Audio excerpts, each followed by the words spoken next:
So, welcome to my podcast called Disordered. This is my second episode, and today I'm having on Adrienne Loker, who is a licensed clinical social worker in Richmond, Virginia, and somebody that I've known for a while and absolutely respect.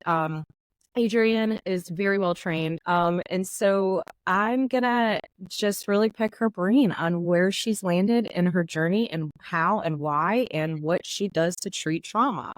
Um, so the first question, Adrienne, because as I've learned, and you probably have too, is people define trauma differently. And I don't know that most of our audience maybe even knows what it means. So just start by, what is your definition of trauma? What does it even mean? Yeah, I love that question because everyone comes in with a totally different definition of what it is. And I used to love Francine Shapiro's definition. I'm so far removed from it now that I can't even recite what it is because I love Peter Levine's definition that trauma is not about what happened, it's about what stays stuck inside. And it's not just about what stays stuck inside, it's what stays stuck inside in the absence of an empathic witness. So there's someone to believe your story, to help you make sense of it, to put it within context. And I love that because, in basic EMDR training, we talk about big T trauma and little T trauma. And at the time that I learned big T and little T, it was absolutely like mind blowing to me. Like, oh, okay, good. There's some validation for the bullying and the shaming and the emotional neglect. But as I continue to work within trauma, people still continue to rank their trauma by calling it big T or little t. So big T, there's immediately life-threatening events versus like these little ankle biters that cumulatively have this big effect. So people say, I haven't experienced big T stuff, but I got a lot of little t. And it really doesn't matter because it's how it stays stuck inside, because that is what provides this blueprint for our fight, flight, freeze system and how we continue to show up in present day relationships. Mm-hmm. So when you say stuck inside, you're obviously talking about the body, that it's literally stuck inside of our body. Explain that a little bit more in terms of the central nervous system. Maybe a lot of people are familiar with fight, flight, freeze, but what would be your short little cap on what does that mean? So if we think about like the gas pedal and the brake pedal in the brain, and so our autonomic nervous system is responsible for the gas and the brake. And the gas and the brake are neither good nor bad. It's just, when I play with my kids, I'm engaged in the gas pedal. So when I feel safe and I apply the gas, I'm playful. When I feel in danger and I step on the gas, I have fight, flight. When I feel safe and I apply the brakes, I rest. When I feel threatened and I apply the brakes, I go into freeze. So it's this way of looking at how these responses have been thwarted. So if we look at our nervous system as a hierarchy, this is what I love about this model because it looks at it as this hierarchy of responses. So we're wired to respond in a way that is autonomic and totally unconscious, and we do it in a way that conserves our energy. So the first thing we do as mammals, we call it fight, flight. As mammals, we actually flee before we fight unless we've been conditioned otherwise. Let's pretend, everything is normal baseline. The first thing we do is we socially engage. So if somebody were to come knocking on my door right now, I would say, oh, excuse me, I'm in the middle of a meeting. I'll have to talk to you later. And if that works, then we just resume going on with normal life. If it doesn't work, then I progress into a flee. So I might try to withdraw, or I might try to hide, or I might try to pretend I'm not actually in here. If that works, then that's great. We go on with normal life. If it doesn't, we move into a fight, which could really be a physical altercation. It could just be an emotional verbal altercation. If I'm successful, I go on with normal life. If not, then I move into a freeze response, which is where I collapse. I prepare for the worst. When we go into the freeze response, we're stepping all the way on the brake. It's not because we let off of the gas pedal. It's because we have a foot firmly on the gas pedal with that fight flight energy. When we move into a freeze response, it's not because we let off of the gas pedal, but we have one foot foot firmly on the gas pedal, and then we also applied the brakes. So like imagine doing that in the car if we slam on both gas and brake. So it freezes this energy in space and time. Mm. So with a shock trauma, exposure to an immediately life-threatening event, that shows up like PTSD, where, the vet who can't tell the difference between fireworks or gunfire responds in this way of seeking shelter. In relationships, it looks very different. So let's go back for a second to the body. So when you're treating trauma and you're saying, okay, it's stuck inside, how do you get it out? So the first thing to do is become bilingual. We want to speak the language of the nervous system, right? So I compare it to, if we think of our brain as like this super highway, we've got these 5 lanes. We've got 4 lanes that travel from the survival part of the brain up to the good thinking part of the brain, and only 1 lane that travels from the good thinking to the survival part. So think about when you need to use the restroom. Like, what are all the indications that I had before I was like, oh, I'm really going to have to take a break here and go use the restroom? There's that slow building of the pressure. And if I hold it for too long, there can be implications in my kidneys. So it's all about how I listen in before I take action to meet the needs of my body. So that's, a simple physiological example. When we do the same thing with emotions too.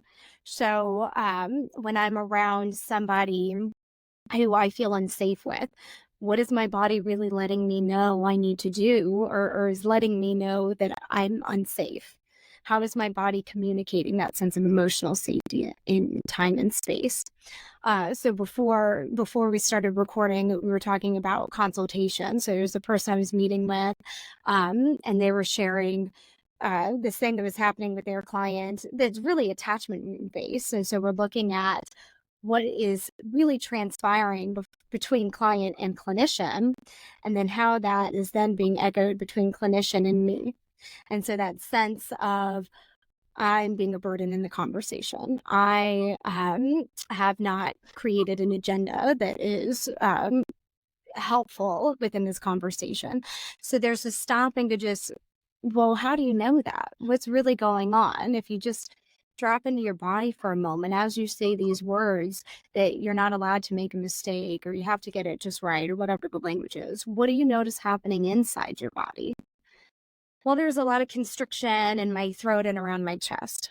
So could we just hang out there for a moment and just notice that? So that's part of the learning how to speak the language. And then once we have the language, then we can do something with it. And we don't actually need to really do anything with it. Clinicians get caught up in like okay, I got them in their body, and now what do I do with it? You actually don't need to do anything because our nervous systems are self-healing. Yeah. We're just like the Sherpa with them as they notice what's happening. We're not going to stay stuck here. There's other things that are happening too. Yeah. And so as we stay with the body and we track it, it just naturally releases on its own. And this is a gross oversimplification of the process. You said short. I'm trying to honor short. I'm 15 minutes in talking about the same thing.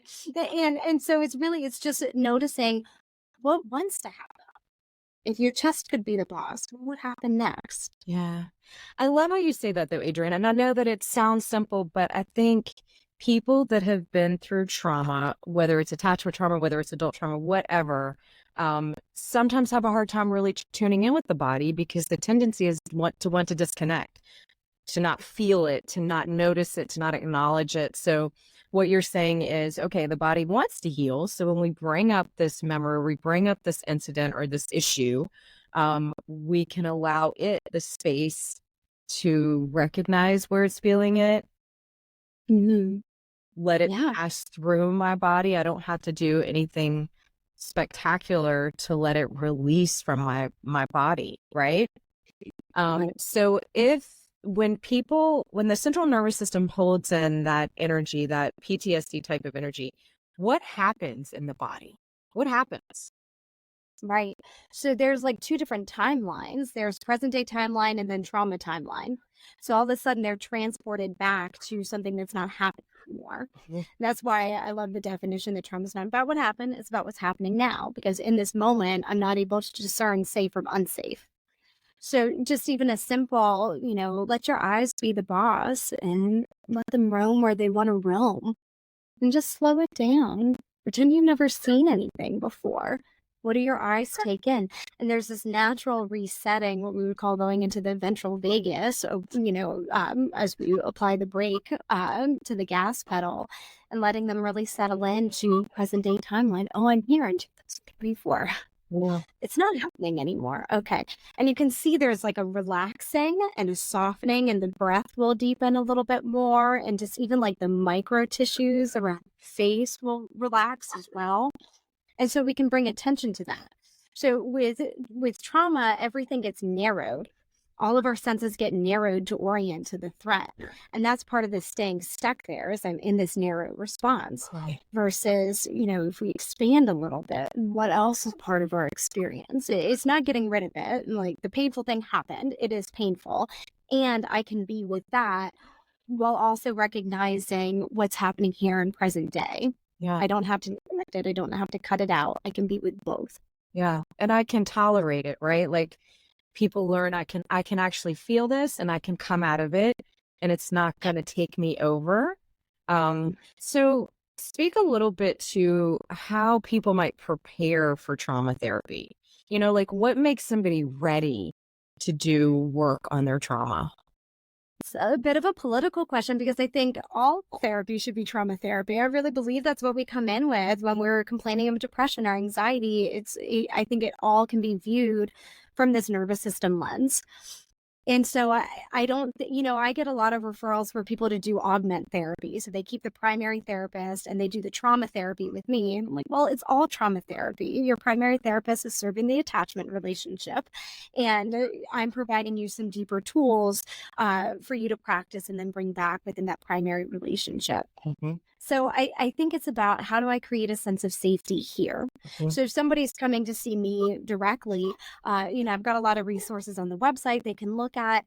If they just come in without any stabilization work, then that's kind of where we start, is how do we stabilize? If there is still an unsafe environment at home, we're probably not going to go into anything too deep, because we're focusing on resourcing and how do we create a stable environment at home. If they do have a safe environment to go home to, and they really are naming that they're ready to tap into the deeper stuff, it all really starts the same, because people think that trauma therapy is going back into the narrative, which is really not, because again, it's about what's happening now, not about what happened then. So let's just start here. We always start in the resource. How is it to be here in this space with me? We're going to develop a little bit of a rapport, because you don't know if you can trust me. You just met me. Right. And as like a therapist who's received therapy and sitting on like the other side of the room on the couch going, I don't know you. I don't trust. It's not that easy to just say I'm a therapist. You can trust me. So there has to be that sense that I can trust you a little bit. And let's just start with listening to what the body has to say. So I usually start in with a resource that might sound something like, why don't you let yourself arrive in the space? Just notice how it is to be here with me, and check in with your body. See if you've got that right. See if that's the right seat. If you want to try a different one, notice if that pillow's right, if you need to change it out. So we just start with really basic needs. Would you like a water? Could I grab you a water? Most time people come in, they're like, we've got limited time, and so I don't want to waste time on the pillow. I don't want to waste time on the water. I just want to get right to it. And it's like, but that is the work, is learning how to take care of yourself in this space. Yeah. And so, people can tolerate that. Wow, this couch feels soft. As I welcome in this softness, I can feel an expansion in my chest, and that feels really good. And that's trauma work. We could spend a whole session just noticing how it is to experience something preferable in the body. Yeah. And for a lot of people too, feeling something that's preferable or comfortable is so coupled or associated with things that have been harmful or dangerous that it can be activating. So inviting somebody to scan their body for a place that feels soft might actually send them into a place of constriction, because it was when I was relaxed and with softness that bad things happened to me. Right.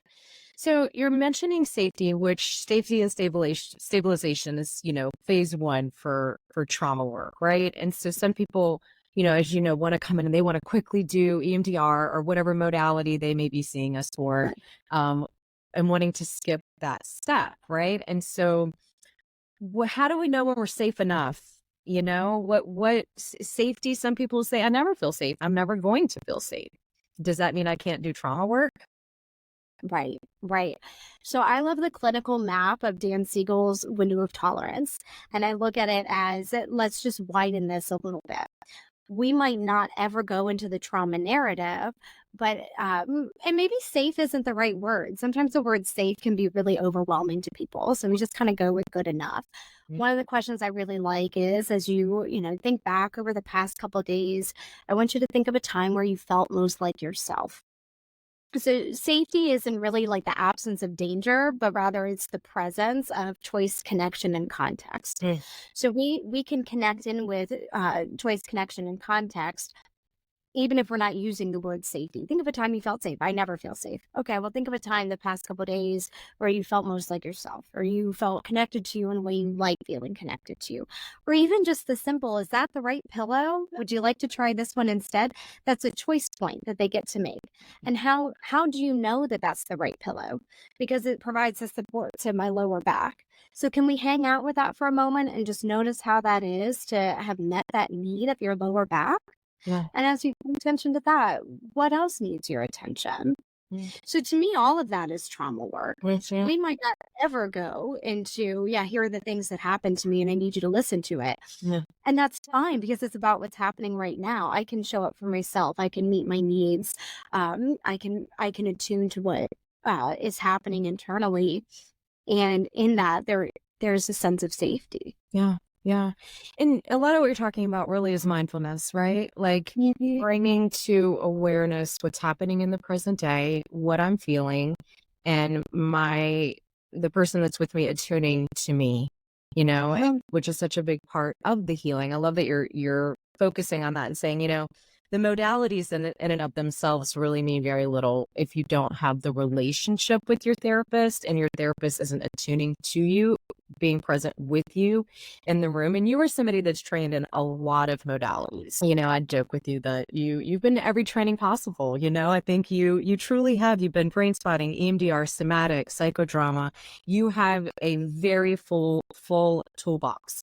And so people who may get stuck in a modality, or I must have this, or I must have that, what would you say as somebody who's trained in all of these different interventions? What do you find yourself gravitating more toward? Does it depend on the client? Where are you with them? Oh my gosh, that's a really good question because all these modalities are beautiful and great and they get so much right. And then they also get some things wrong too. And, so my go-to is somatic experiencing.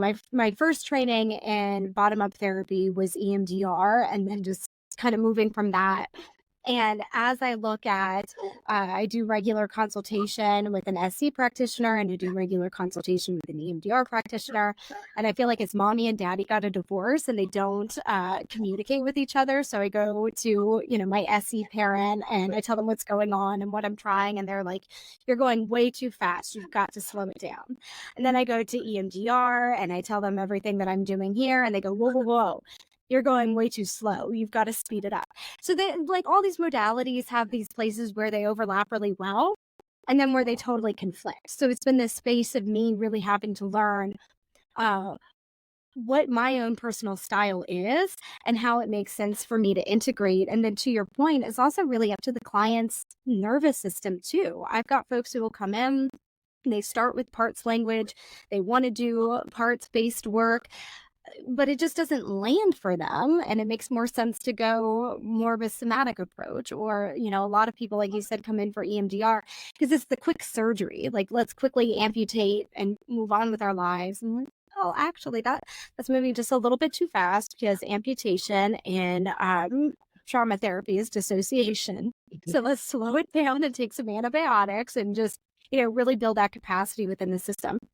And it also depends, are we doing individual work, family work, group work? I like to use more action-based methods when we're doing group and family work. Psychodrama was created by Jacob Marino, who suggested that group work is more impactful than individual work because it's within the group setting that we can play the various roles within our role repertoire, whereas in one-to-one, there's a bit more control that we have with our therapist because we're only seen within this one particular role that we're willing to be seen in. Yeah. So it really all kind of depends. Okay.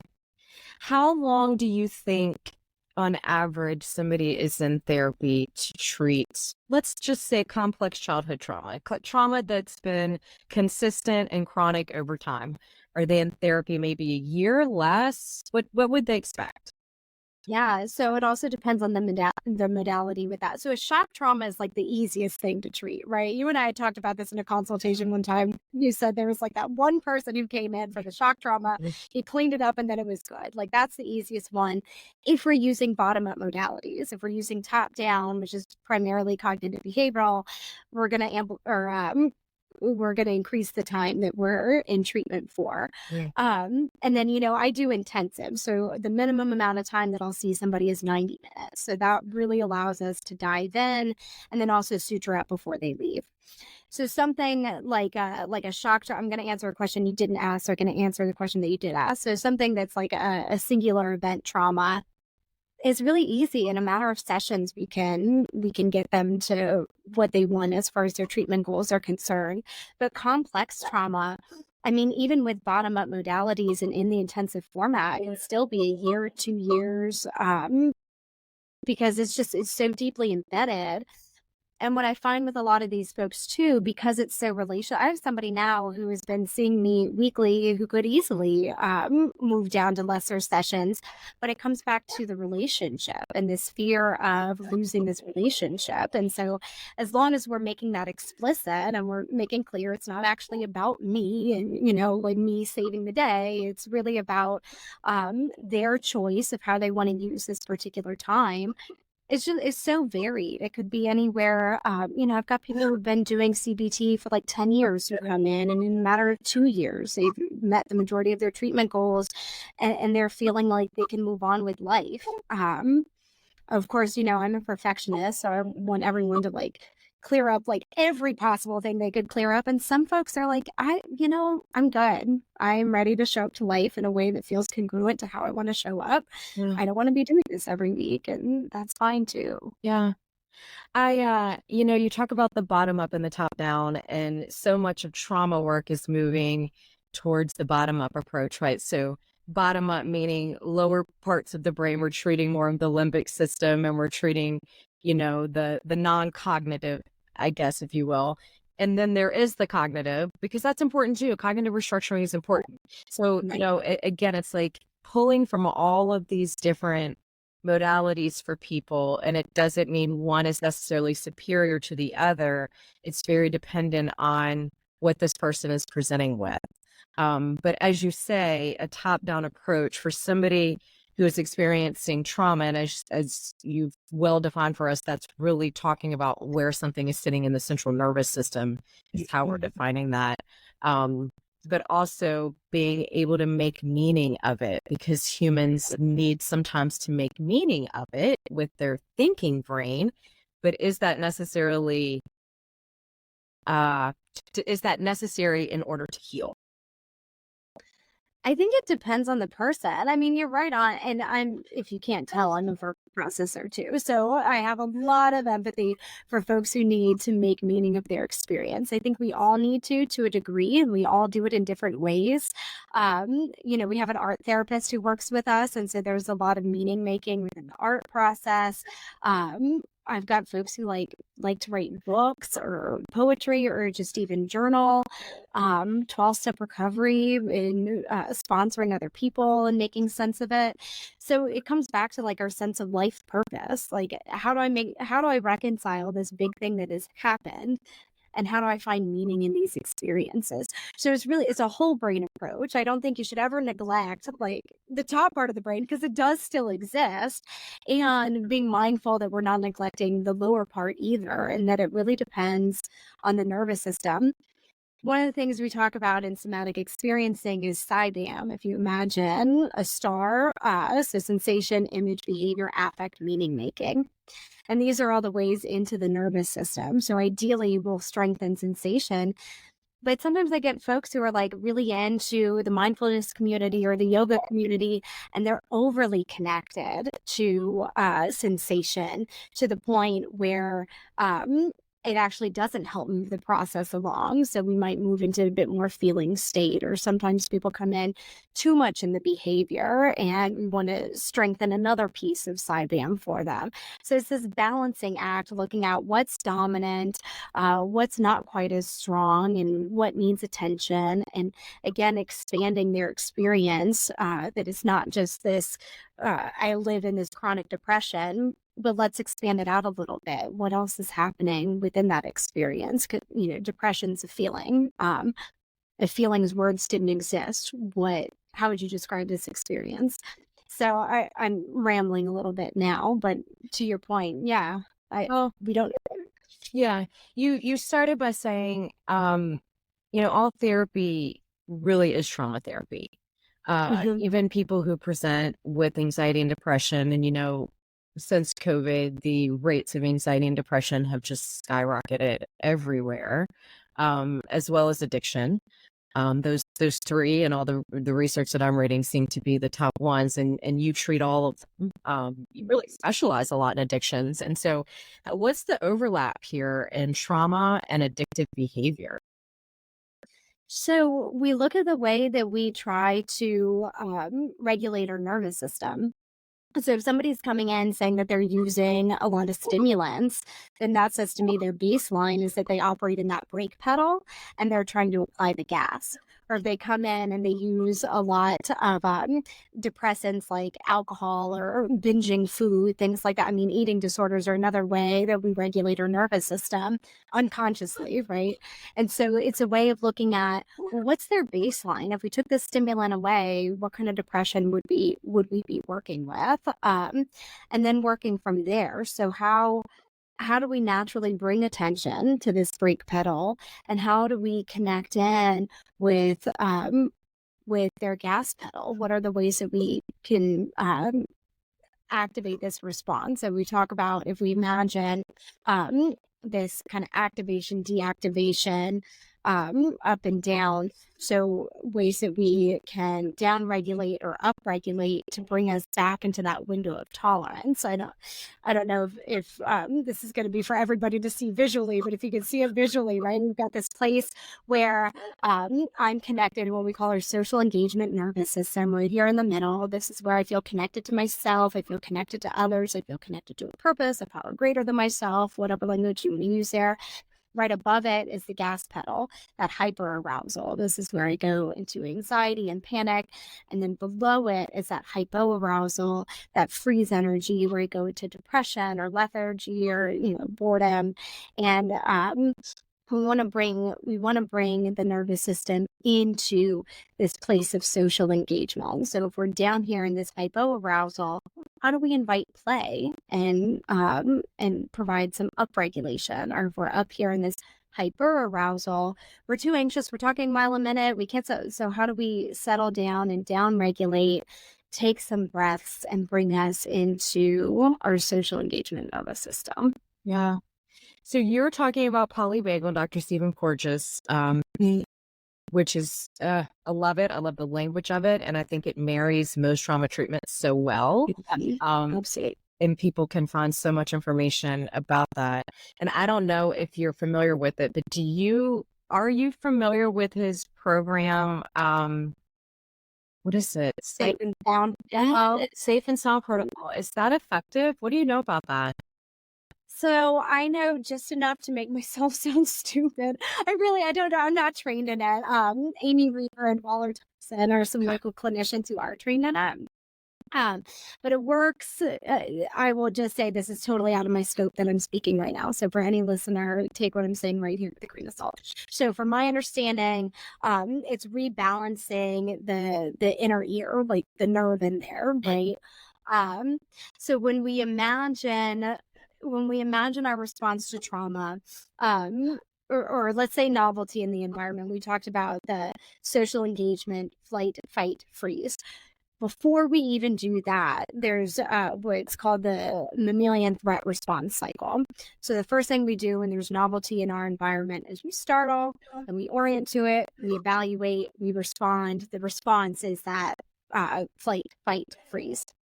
So when we startle, we orient, and we evaluate, everything narrows. Our visual field narrows, our auditory field narrows, our muscles narrow in, everything gets a little bit tighter so that we can allow our senses to hone in on what could potentially be a threat to us. So my understanding of safe and sound protocol is that it works directly with the inner ear to rebalance literally from the inside out. Yeah. And that's the extent of my scope. Okay. Yeah, I put you on the spot there. I had no idea if you knew about it. I had several clinicians that asked me, hey, he's a brilliant man. I love polyvagal and very complimentary to Siegel's work. It's fun when you read all of these different theorists and brilliant people in our field. And many of them are really saying very similar things with different languages and different words. So we're on to something, right? Like we're starting to understand what's really happening. And then an interesting question that I think people would respond differently to is, how can two people experience the same thing, yet one may walk away with PTSD and the other doesn't? How does that happen?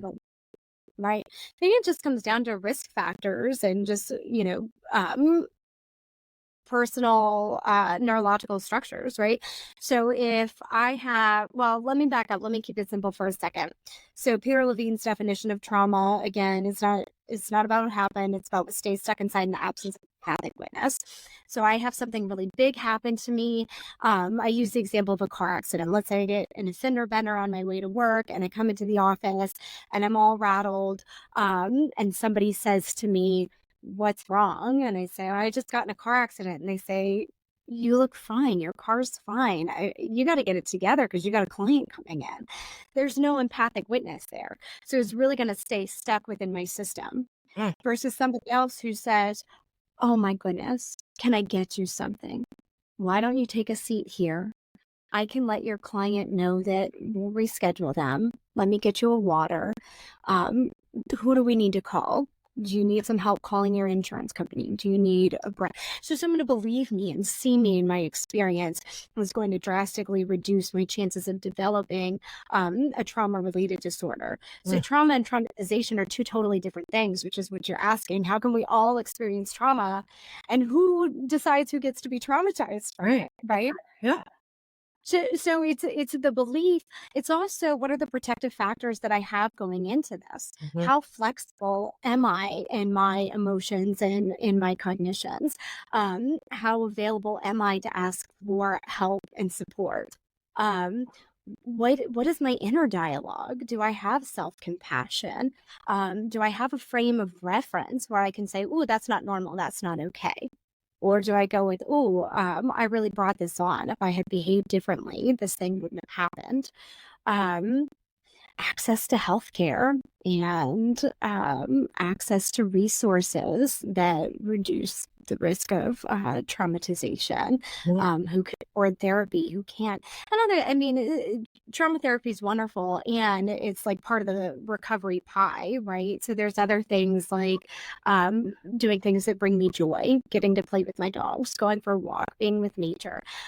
So folks who have access to those things, and then the container that they come home to, whatever our living environment is, when I come home, am I allowed to have had my experience, or is my job to keep my mouth shut so that we don't take resources away from other people within the home? There are all sort of things that go into that. And then just our predisposition. Do I go with the flow easily? Am I a bit more rigid? Am I a bit more sensitive? All those different things into it. But I think the important thing to take away is trauma does not equal traumatization. I love that. I love that.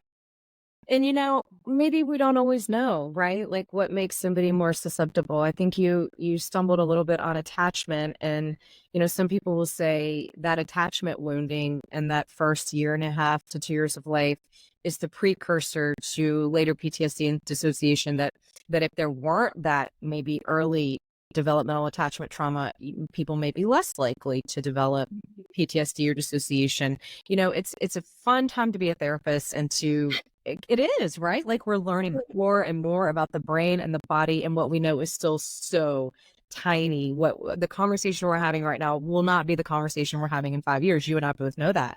We will have changed some of the things we think and how we see things. But I think the hope of what you're saying in common elements is it's relational. Healing is relational, whether it's with a therapist that's trained to help guide you through, or a really good friend who's attuning to you and walking with you. Really could be a buffer, really could be a protective factor that prevents you from really developing what you would call more traumatization. A question that I would love to hear your answer to, do you think that trauma is subjective? Do I think that trauma is subjective? Yeah, I think so, because it's such a personal experience. I mean, we don't even have to use the word trauma. I have a good portion of people who come to see me because I work in addictions too. All people come see me for behaviors that have no clue. I know what to look for attachment wounds, but I'm not going to bring it to them until they start naming it. So a lot of people, myself included, walked around not calling trauma because, well, that's what happens to people with a big T trauma. That's not what happens to me. And so the word, I think, sometimes is helpful and sometimes just doesn't even matter. The bottom line is, what's happening now? Yeah. Is this the way you want to show up in life? And if not, okay, what do we do about that? Yeah. Well, and that's the question. What do we do about that? Clients will ask me, that same question. And it's like, patterns that have been present for years in relationships, they don't change overnight. And therapists don't have the one little answer that's going to shift the narrative. To me, it's a process of being mindful, recognizing it, and choosing a different way. And I think that's part of our therapy, right? Is you have to choose to change. You have to choose to look at things differently and really explore.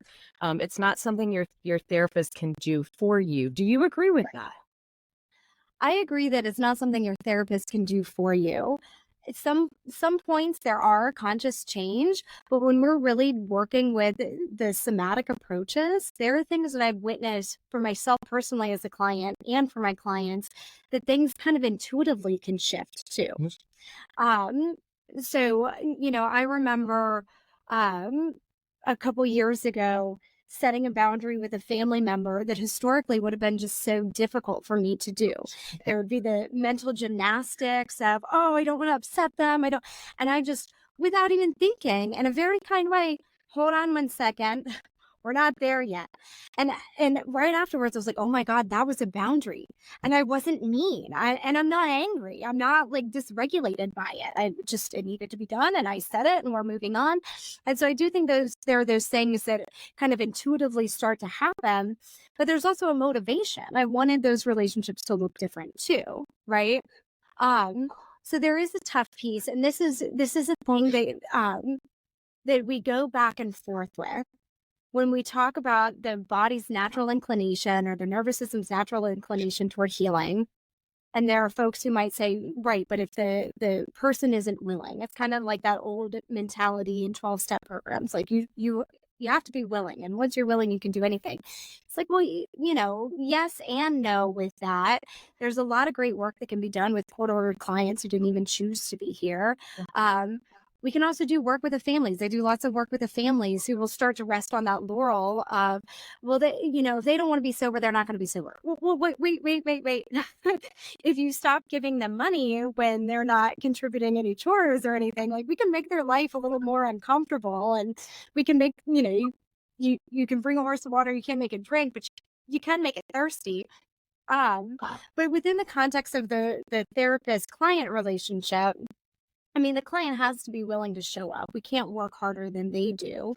Um, so I think your question was a little layered. My answer is a little layered to it at least. That yeah, there has to be a willingness. I'm showing up. And occasionally I'll get that where somebody will come in and just expect me to do all the work. Uh, and again, I view that from this attachment lens of what was this relationship like? Who is this helpless infant in front of me? And do they want to stay there? I know the next time I'm about to say will probably move us into a different episode, but this is where I also like to bring in parts work too. So this person in front of me is being this obstinate teen. They're not willing to step forward or, whatever it is. We can bring into the room the adult. Well, which one of you made this appointment with me? Yeah. Can you connect with that part of you who decided to show up today? Yeah. What percentage of you is connected to them? Can you tell me a little bit about them? Yeah.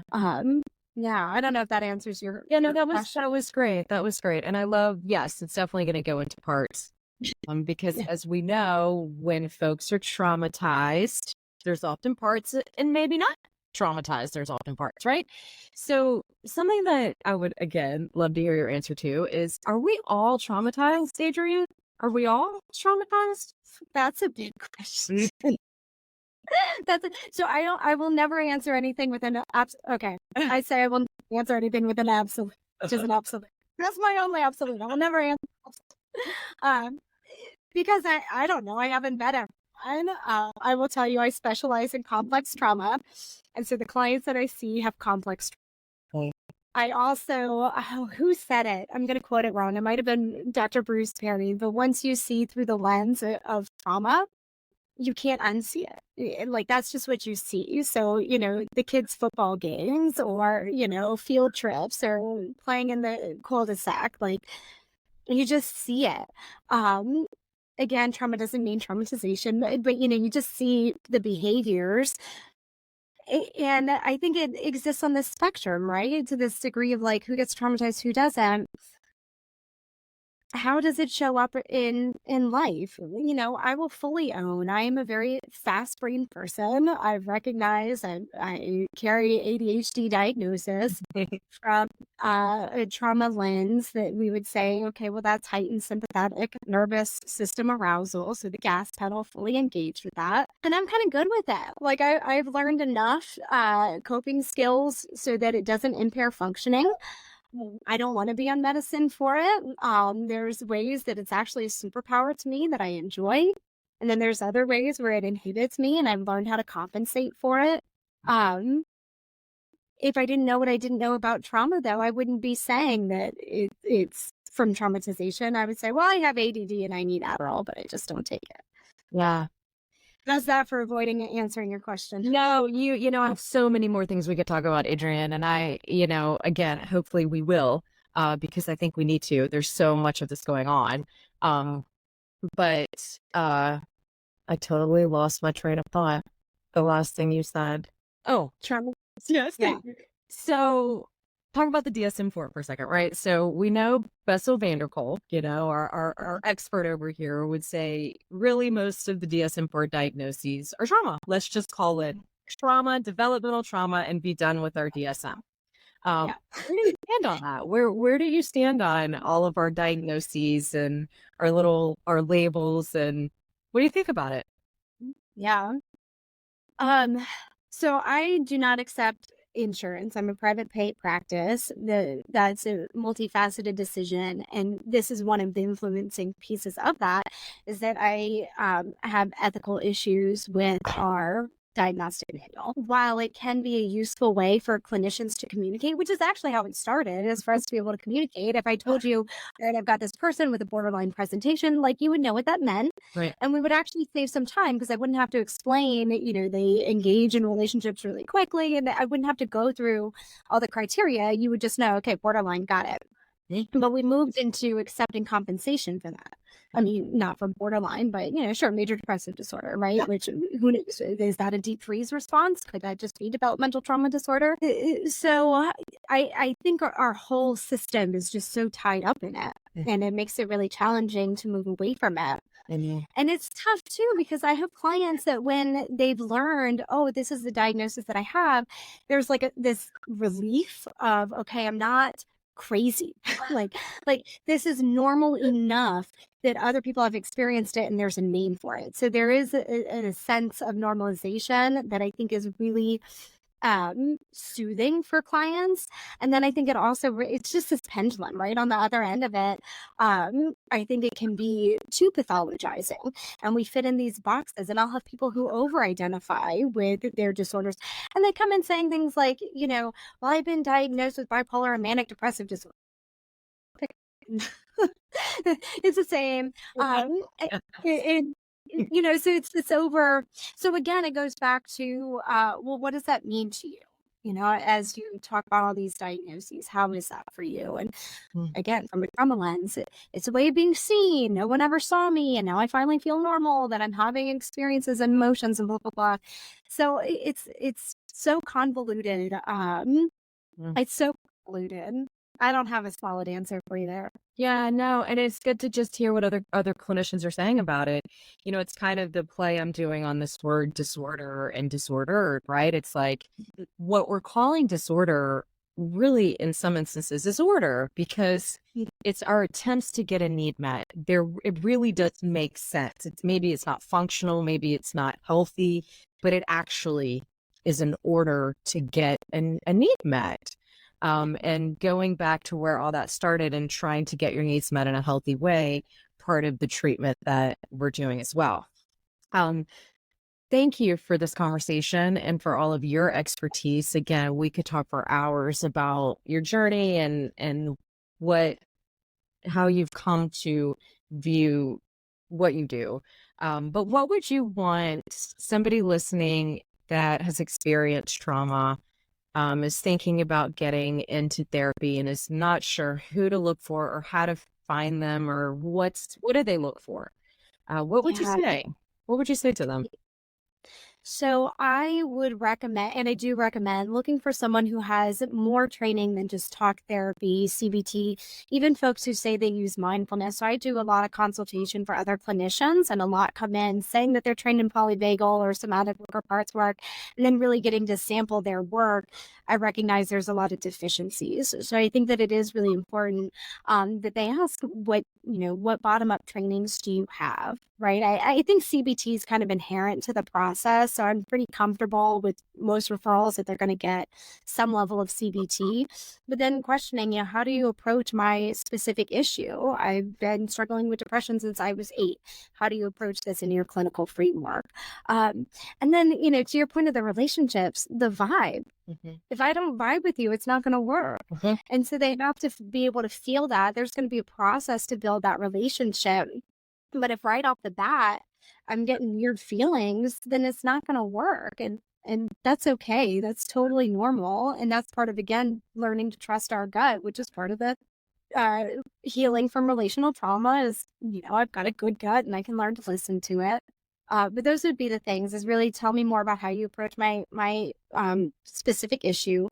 Tell me about your bottom up training and where you received it from. And do I get along with you?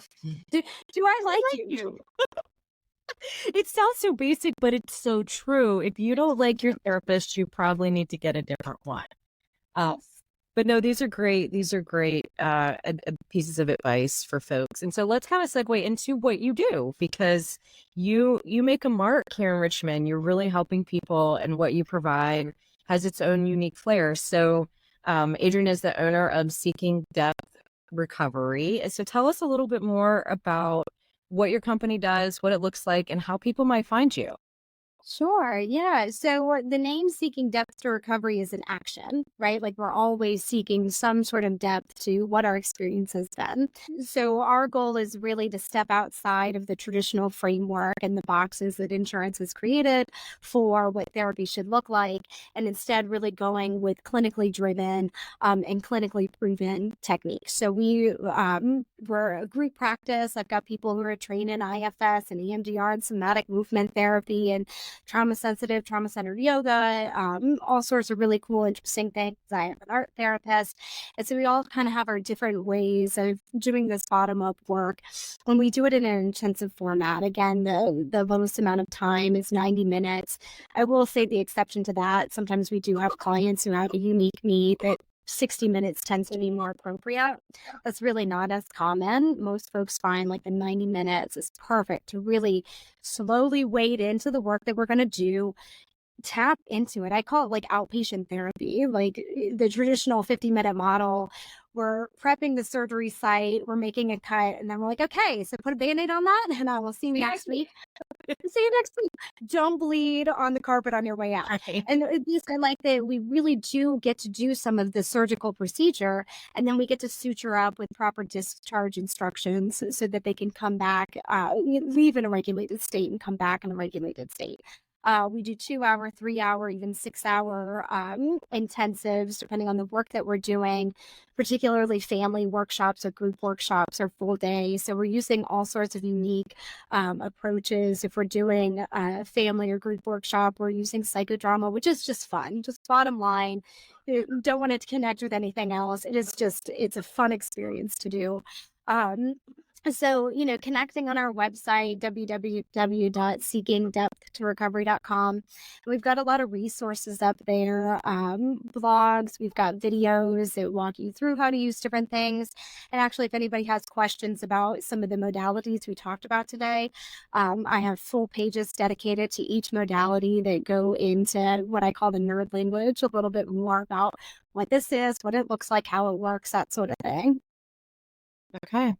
Are you taking new clients? My practice is, I am not. Okay. So you guys have openings. You are strictly private pay. Do you Yes. allow people to do super bills and Mhm. collect on their own insurance? Okay. Yeah. So a super bill, for folks who aren't familiar, is just a form you submit to your insurance so you can get reimbursement for it. And we do a tiered fee schedule. So we have everybody pay something different. It's a little complicated on my end for billing, but it's kind of the way that I work around my own social worker guilt for trying to want to have a quality service that's accessible to all walks of life. So we have people who pay a good amount, and then we have other people that barely break even on, and it just that feels like the yummy place to be. Okay. Okay. Thank you for your time, for your dedication to what we do. It means a lot. And it's nice to have you out here in our community. And you are also a consultant who can provide consultations for folks who are becoming EMDR certified and somatic experiencing, right? You're able to do that as well. So I do not provide, I'm not approved through SE International for anything that would count toward that credit. But we do have a group for people of all different skill sets to learn various experiential modalities. The first Friday of the month we do that, and that's open to more people than just clinicians. We have like a schooler come in, so I mean it's just fun. All the different people get to come and just learn these different ways to apply somatic or experiential tools to the things that give passion to their life. Yeah. Okay. Well, thank you for being my second guest, Adrienne, and I'm sure I will have you back again because this goes so much deeper. We're just scratching the surface. So thank you for being here today.